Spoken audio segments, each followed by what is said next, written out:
தீபாவளி திருநாளை வழி வழியாய் கொண்டாட 3 காரணங்கள் சொல்லப்பட்டு வருகின்றன. 1. அயோத்தியிலிருந்து வனவாசம் சென்ற ராமர் 14 ஆண்டுகள் கழித்து சீதையுடன் அயோத்திக்கு திரும்புவதை மக்கள் விளக்கேற்றி தீபாவளி திருநாளாக கொண்டாடுகின்றனர் என்ற நம்பிக்கையும், நரகாசூரனை கண்ணன் வதம் செய்த நிகழ்வாக இந்த தீபாவளி திருநாள் கொண்டாடப்படுவது 2வது காரணமாகவும், தீமை விலகி நன்மை பெருக தீப ஒளி திருநாள் கொண்டாடப்படுவதாகவும் 3 காரணங்கள் வழி வழியாய் கூறப்பட்டு வந்தாலும், மக்கள் மனமகிழ்வுடன் வாழ எத்திருநாளானாலும் அது பெருநாளே. தீப ஒளி திருநாள் நல்வாழ்த்துக்கள்.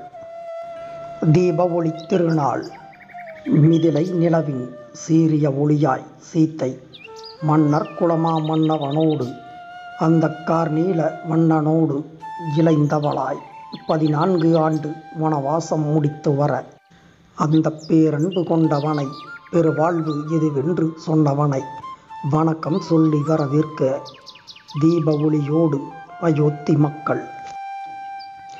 எத்தனை கொடூர கொடுமைகளை செய்தாலும் தன் மகனை உச்சி முகர்வாள் தாய் என்று நரகாசூரன் மரணம் தாயால் வேண்டுமென வரம் பெற்றான்.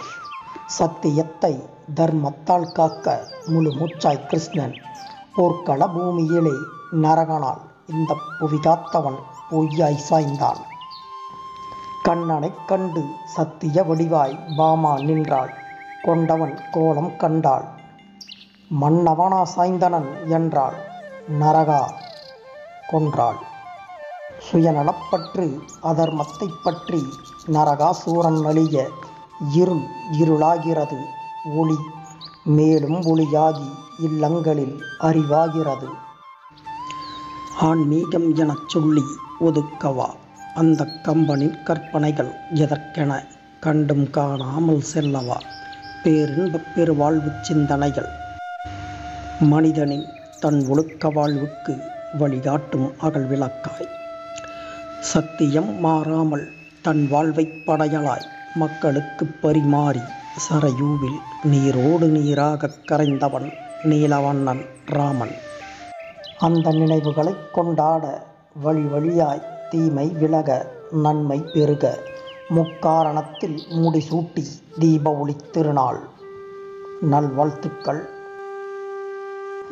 தமிழோடு கவிதை பயணம் உயிரும் மெய்யும் உள்ளவரை.